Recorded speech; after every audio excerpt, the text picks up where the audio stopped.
All right, injuries for today. Jimmy Garoppolo, foot, will not practice. Kevin Givens, knee, no practice. McCaffrey, ankle and knee, will not practice. Aaron Banks, ankle and knee, no practice. Kinlaw, knee, no practice. Greenlaw, back strain, no practice. Bosa and Trent, not injury related, won't practice. Armstead, foot, ankle, limited. Knee added to, we only heard ankle the other day for Christian. He's had that on there every day for the last month. That's why he's usually limited on these days. Are you opening the window today for Elijah? Yes. Yeah. Kyle, how did you address the players in terms of Hamlin's situation? We did it as a team. Saw a bunch of them individually on Tuesday. Talked to a couple while I was going on Monday night.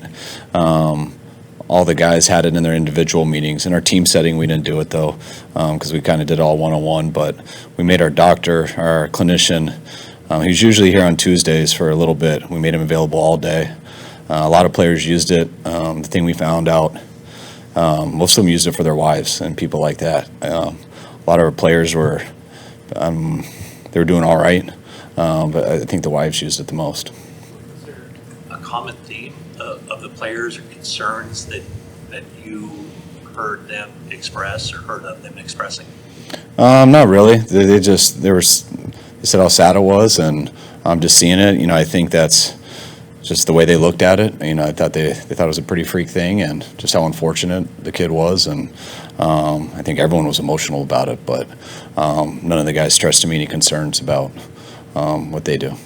Remember when you guys were in Arizona, you said there were certain players that you kept an eye on specifically, just that it was taking a toll on mentally and emotionally. Is this a similar kind of thing? Are there certain people you have in mind that you want to keep a closer eye on? No, I don't think so. I think maybe if someone had a personal relationship with them, you would seek them out more than everyone. I think when it initially happens and you're not sure why or anything, you want to look into everyone. I think, by the time we got with them today, we spent a day and a half and just talking over the phone. I think they were in a pretty good spot with it, just the understanding of it and everything, and knowing how unfortunate it was for Damar. But I think our guys, it's the saddest someone can be, but they're managing. From your own perspective, put yourself in McDermott's shoes in terms of how you might react in that kind of situation. How you think it through what you would do. When I saw it, first shoes I put myself in was his parents' shoes. That's all I could think of. Like, holy cow! I really hope his parents aren't watching this like I am. I hope they're there. That was my biggest concern. And I think I read that his mom was there. But somebody that's close to him wasn't, and that's the stuff I couldn't imagine. I could not imagine seeing someone I knew, a friend, a kid, sitting there like that, and you not knowing what's going on. And I thought that was the most traumatizing thing. I think from a coach, just watching those coaches, I think they handled it as good as you could. I don't think there is any way necessarily to handle it, but just to sit there and pray and be with all the people. And I think it was bound to get canceled. Everyone, I think, obviously that was going to happen, and you don't know at the time, but you're not sitting there as a coach really thinking about that stuff. Your concerns are totally with the kid, and you listen to what they tell you after that, but you're not sitting there trying to think of a game plan or anything like that. I think when something like that happens, whether you're the coach, whether you're the players around, whether you're someone in the stands, whether you're watching on TV, that's when your mind is probably as clear as it can ever be, because there's only one thing that matters, and that's life or death. And when you're watching a life or death situation, I think your mind is extremely clear, because that's the one time in your life.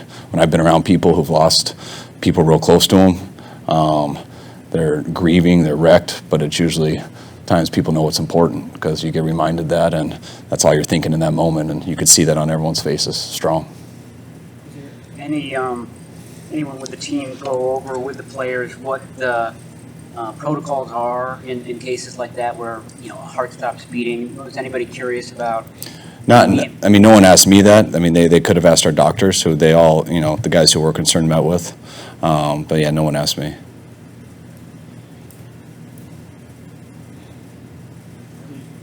How do you guys get back to work? Is it as much as it can be, business as usual, or how do you go about this week? You go I mean, you got to do your job. I think everyone does. Whatever that is. I mean, it's real rough. It's real sad. But you got to work too. So that's what guys do, and you try to be there for each other. And I really heard for that team specifically because of knowing how many guys don't have such close relationships there. But you try to be there for everyone. Was part of your concern that maybe that game was going to continue because players were warming up a little bit? Were you thinking, how is this game going to actually continue? I mean, I'm sure. I mean, I don't know. I wasn't there talking to the guys, and I don't think. I mean, just watching TV, I wasn't watching it, so I didn't know what was going on. And then when someone told me to look on, all I saw was facial expressions, and those facial expressions looked like something extremely tragic happened. So you didn't really know. You're just wondering what happened, and then you kind of put it together, and you started to think, all right, there's no way this is going on. And then they go into the locker room, and you kind of assume it's a matter of time before everyone figures that out. And I think it did. I mean, I think they did, whoever did.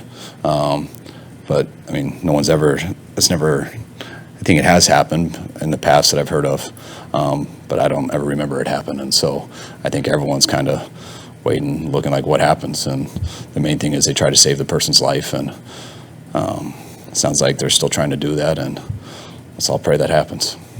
Either of those coaches at all? Well, Kyle? Not real well. I mean, they're both really good guys. I've gotten to spend the last couple of years with them when we go to the owners' meeting and stuff and hang out with them. I know they're very faith-based guys. I know they're very good people, very family-oriented people, and I don't know them great, but what I do know of them, there's two as good of people who could have been in that situation.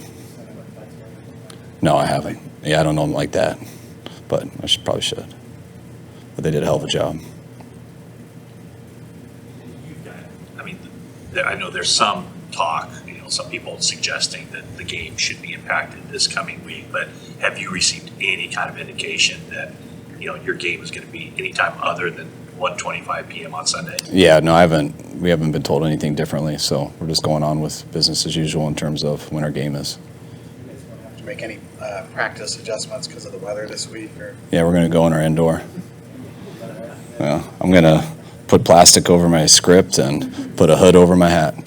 So that's right. This is what it's for. So 30 or 40 years ago, this team it would rain a lot, and the team would go to LA or to Arizona to practice. Are those, have those scenarios been discussed at all about contingency plans if it does rain for an extended period here?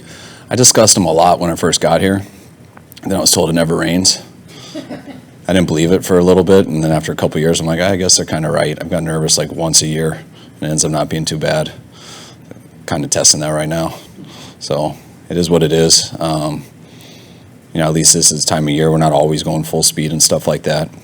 There's no lightning and stuff, so as long as you don't mind getting wet, it's just a distraction test.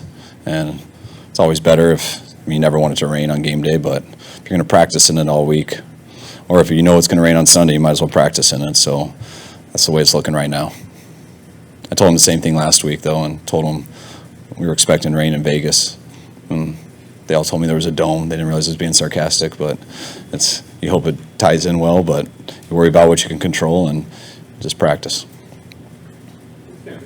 Stands out about J.J. Watt over his career. What kind of impact has he had? One of the best players I've ever gone against. When you talk about MVP type players, he would definitely one of the guys, talked about that with Nick, about Bosa a couple weeks ago, Aaron Donald always, JJ. My first year as a coordinator, my first game against someone was James Harrison. That was the year he won MVP and beat Arizona in the Super Bowl, and I remember how he was specifically, and I've always looked at JJ that way. Different from the position he's at. It was always so hard to block him. It was so hard to game plan him, just on how to help out with the 5 technique. You do it with the tight end, then you put your halfback on big 3-4 backers, and he was just such a hard guy that whether it's run or pass game, to kind of take out of the game because of where they could position him and how big and strong he was and how smart he played, and that's why he's one of the best players I've seen. Do you have people assigned this week to start work on possible first-round playoff matchups? No, we don't. everyone's working on this stuff, and I mean, we always look at things and look at what teams do and have a good idea of it. I might have peeked a couple other teams yesterday, but you do that for a little bit. It was nice to give the players Monday off because it gave us, not yesterday, on Monday, gave us a little bit more time and use that looking at a couple other things, but we'll get to that Sunday night. How interested were you just to see what games are in which time slots, Saturday and Sunday? I was pretty interested. Yeah, just to kind of have an idea what you know going into games and stuff. I mean, if we had nothing to play for and stuff, I'd definitely take care of guys a lot more with 1 week to go. But we got a lot to play for.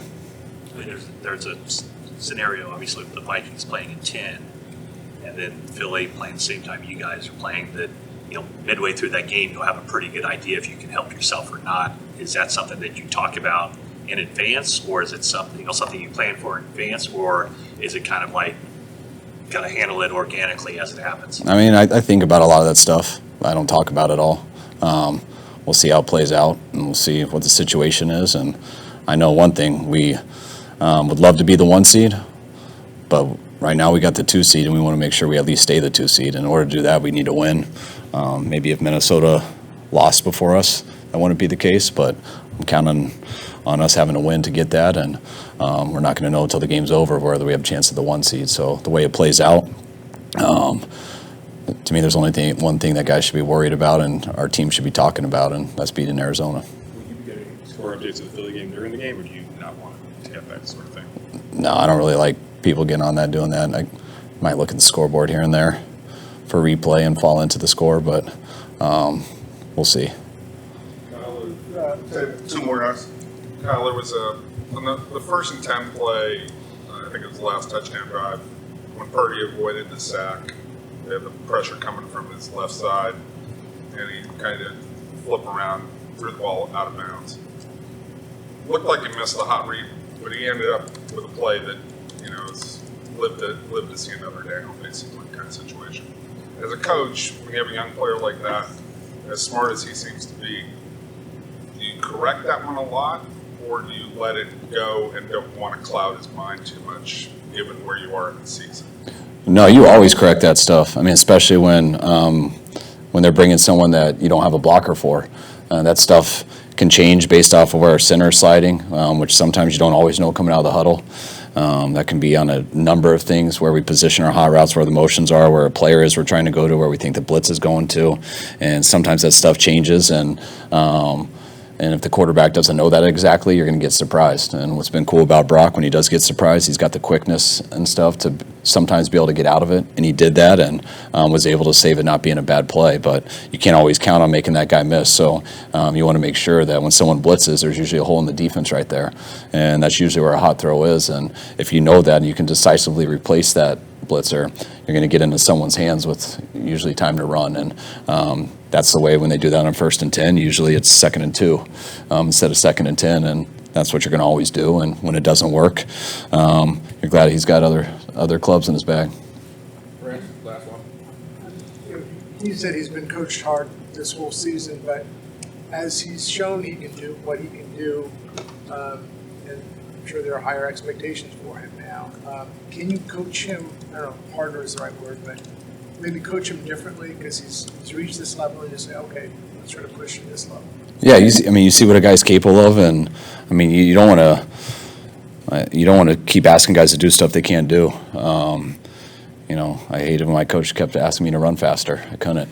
But you start to see how a guy plays, and I mean, Brock knows how to play the position and stuff, and he's hard on himself. So, I mean, when you coach someone, you want them to get better, whether you're right, wrong, or whatever. It's just about getting someone better. And sometimes you got to understand the personality of someone. And even if you're saying the right coaching point, some people don't hear it the right way. And sometimes it can mess them up. So you got to find a way to get it to them. And just working his personality, it's been real easy because I don't really have to worry about how he's feeling that much. You just tell him what you see because that's what he wants. I mean, he likes to be coached. He's smart. He kind of has an idea of our philosophy on stuff, so he's going to watch it on his own. By the time he gets to me, I think he has an idea what I'm going to say.